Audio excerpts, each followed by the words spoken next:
तू उतर बीन के तारों में, अपने से गा, अपने को गा।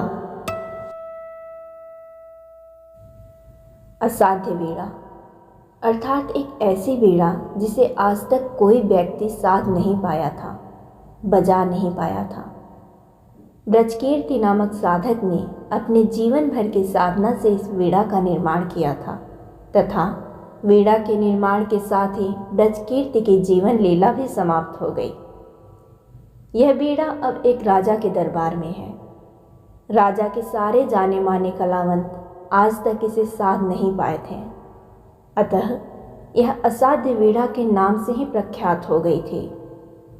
परंतु राजा को अब भी यह भरोसा है कि एक न एक दिन यह वीणा अवश्य बोलेगी, लेकिन तब जब कोई सच्चा स्वर साधक इसे साधेगा। अंततः राजा के दरबार में एक ऐसे ही साधक का आगमन होता है जो प्रियंवद अर्थात मधुर बोलने वाला है, जिसके केश कंबल की तरह हो गए हैं, जो गुफा में निवास करता है।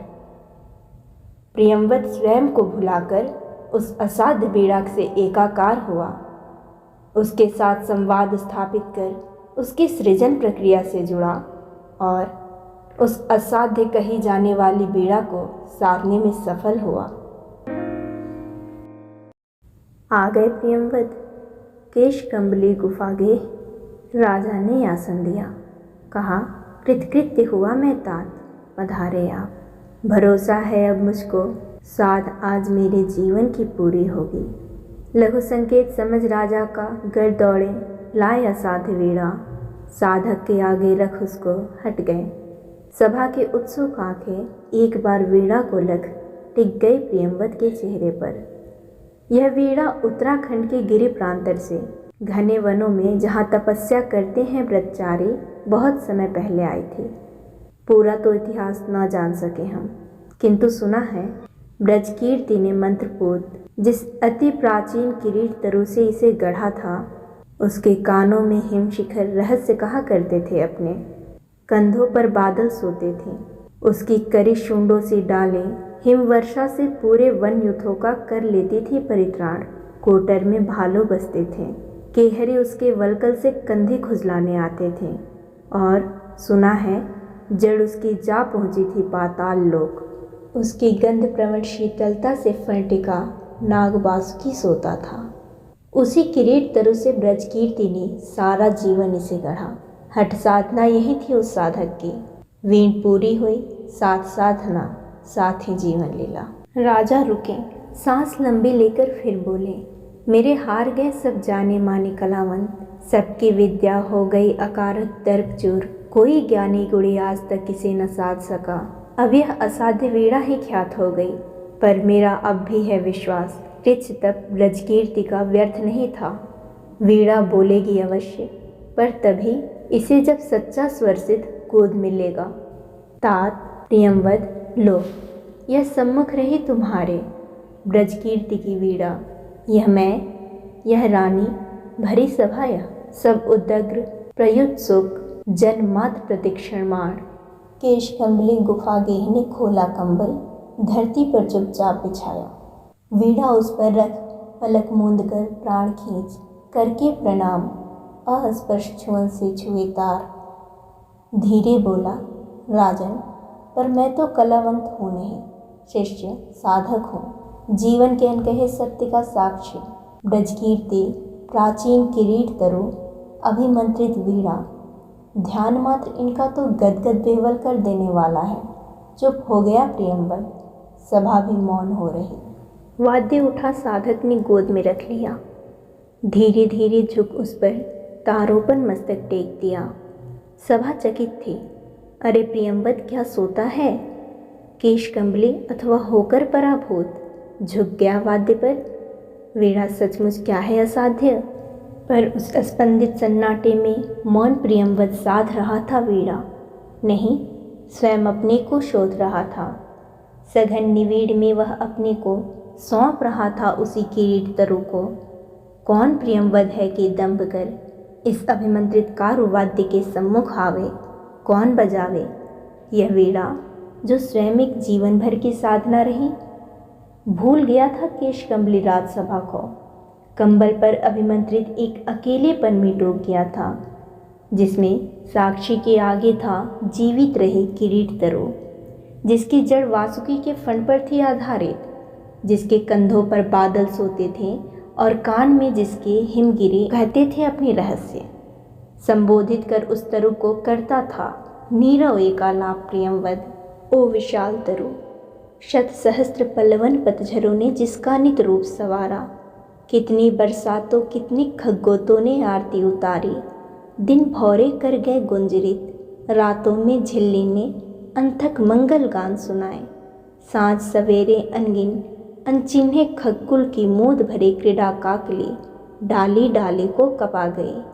ओ दीर्घकाय, ओ पूरे झारखंड के अग्रज, ताज सखा गुरु आश्रय, त्राता महच्छाय, ओ व्याकुल मुखरित वंध्वनियों के वृंद गान के मूर्त रूप, मैं तुझे सुनूं, देखूं, ध्याऊं, अनिमेष स्तब्ध संयत संयुक्त निर्वाक, कहाँ साहस पाऊं, छू सकूं तुझे, तेरी काया को छेद बांध कर रची गई वीणा को, किस स्पर्धा से हाथ करे आघात, छीनने को तारों से एक चोट में वह संचित संगीत जिसे रचने में स्वयं ना जाने कितने के स्पंदित प्राण रच गए।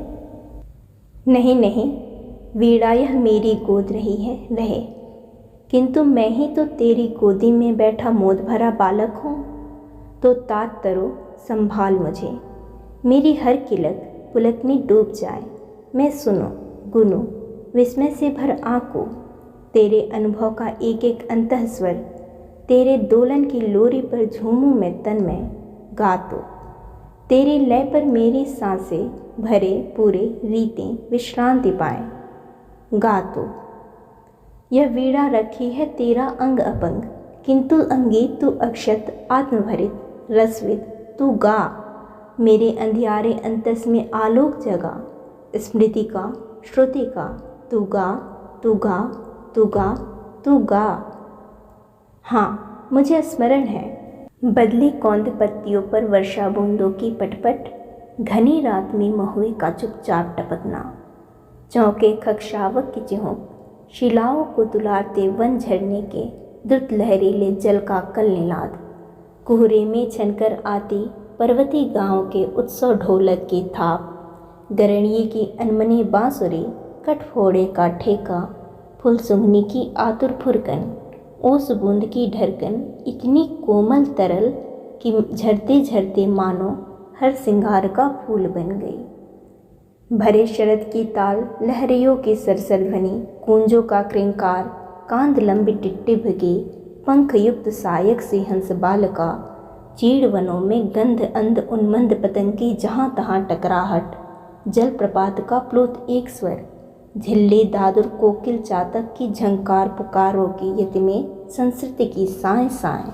हाँ, मुझे स्मरण है, दूर पहाड़ों से काली मेघों की बाढ़, हाथियों का मानो चिंगार रहा हो यूथ, घरघराहट चढ़ती भैया की, रेतीले कगार का गिरना छप छपाड़, झंझा की फुफकार तप्त, पेड़ों कर अर्रा कर टूट टूट कर गिरना, ओले की कर्री चपत, जमे पाले से तनी कटारी सी सूखी घासों की टूटन, ऐठी मिट्टी का सिनग्ध घाम में धीरे धीरे रिसना, हिम तुषार के फाहे धरती के घावों को सहलाते चुपचाप, घाटियों में भरती गिरती चट्टानों की गूंज, कांपती मंद्र गूंज अनुगूंज सांस खोई सी धीरे धीरे नीरव।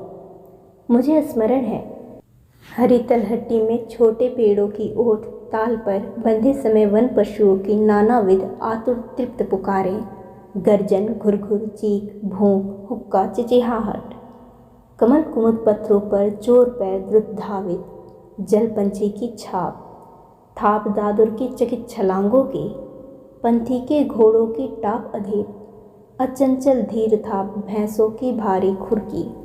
मुझे स्मरण है, उजक क्षितिज से किरण भोर की पहली जब तकती है उस बूंद को, उस क्षण का सहसा चौकी से सिहरन, और दोपहरी में जब घास फूल अनदेखे खिल जाते हैं, मौमाखियाँ असंख्य झूमती करती हैं गुंजार, उस लंबे बिल में क्षण का तंद्रालस ठहराव, और सांझ को जब तारों की तरल कपकपी स्पर्शहीन झरती हैं, मानो नभ से तरल नयन ठिठके, निसंख्य सवत्सा युवती माताओं के आशीर्वाद उस संध्य निमिष की पुलकन लीयमान।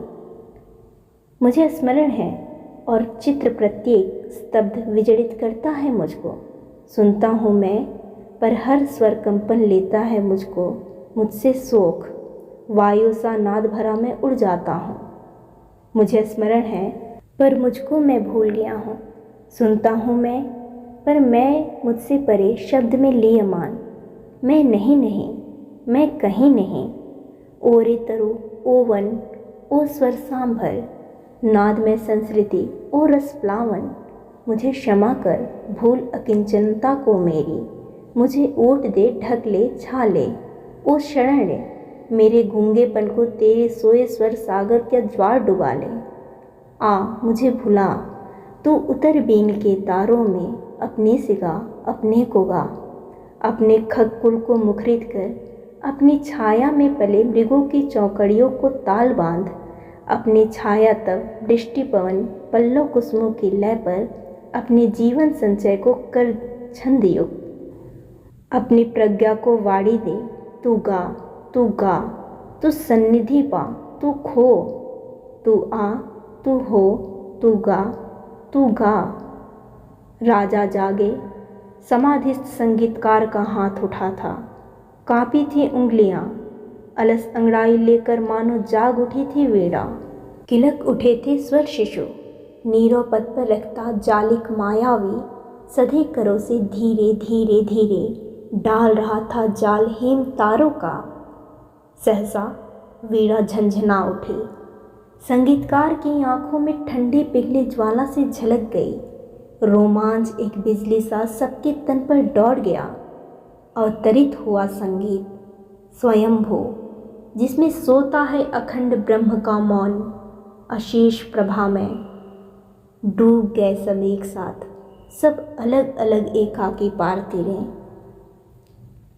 राजा ने सुना, जय देवी यशः काया बरमान लिए गाती थी मंगल गीत। दुदुम्बी दूर कहीं बजती थी, राजमुकुट सहसा हल्का हो आया था, मानो हो फूल शिरीष का।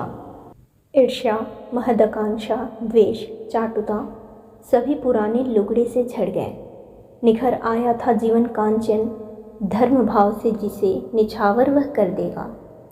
रानी ने अलग सुना, छठती बदले में एक कौंध कह गई, तुम्हारे ये मणिमाणिक कंठहार, पटवस्त्र, मेखला, किंकणी सब अंधकार के कण हैं। ये आलोक एक है, प्यार अनन्य, उसी की विधुल्लता घेरती रहती है रसभार मेघ को। थिरक उसी की छाती पर, उसमें छिप कर सो जाती है। आश्वस्त सहज विश्वास भरी रानी उस प्यार को साधेगी। सबने भी अलग अलग संगीत सुना। इसको वह कृपा वाक्य था प्रभुओं का, उसको आतंक मुक्ति का आश्वासन, इसको वह भरी तिजोरी में सोने की खनक, उसे बटली में बहुत दिनों के बाद अंध की सोंधी खुदबुद। किसी एक को नई बधू की सहमी से पायल ध्वनि, किसी दूसरे को शिशु की किलकारी, किसी एक को जाल में फंसी मछली की तड़पन, एक अपर को चहक मुक्त नभ में उड़ती चिड़िया की, एक तीसरे को मंडी में ठेलम ठेल ग्राहकों के आस्पर्धा भरी बोलियां, चौथे को मंदिर की ताल युक्त घंटा ध्वनि, और पांचवें को लोहे पर सधे हथौड़े की संचोटें, और छठे को लंगर पर कसमसा रही नौका की लहरों की अविराम थपक। बटिया पर चमरौधे की रोपी चाप सातवें के लिए, और आठवें को कुलिया की कड़ी मेड़ में बहते जल की छुलछुल। इसे गमक नट्टिन की एड़ी के घुंघरू की, उसे युद्ध का ढोल, इसे संझा गोधली में लघु टुनटुन, उसे प्रलय के डमरू नाद, इसको जीवन की पहली अंगड़ाई, पर उसको महाजृप विकराल काल। सब डूबे, तीरे, झीपे, जागे, हो गए वंशवत, स्तब्ध। इयता सबकी अलग अलग जागी, संगीत हुई, पा गई विलय। वीणा फिर मूक हो गई। साधु साधु, राजा सिंहासन से उतरे, रानी ने अर्पित की सतलड़ी माल। जनता विह्वल कह उठी, धन्य हे स्वरजित, धन्य धन्य। संगीतकार वीणा को धीरे से नीचे रख ढक मानो गोदी में सोए शिशु को पलना में डालकर मुग्धा माँ हट जाए। दीठ से दुलारती उठ खड़ा हुआ। बढ़ते राजा का हाथ उठा करता आवर्जन बोला, श्रेय नहीं कुछ मेरा, मैं तो डूब गया था स्वयं शून्य में। वीणा के माध्यम से अपने को मैंने सब कुछ को सौंप दिया था। सुना आपने जो, वह मेरा नहीं न वीणा का था, वह तो सब कुछ की तथता थी। महाशून्य, वह महामौन्य, अविभाज्य, अनाप्त, अद्रवित, अप्रमेय, जो शब्दहीन सब में गाता है। नमस्कार कर मुड़ा प्रियंवद केश कंबली, लेकर कंबल गेह गुफा को चला गया। उठ गई सभा, सब अपने अपने काम लगे। युग पलट गया। प्रिय पाठक, यूँ मेरी बाणी भी मौन हुई।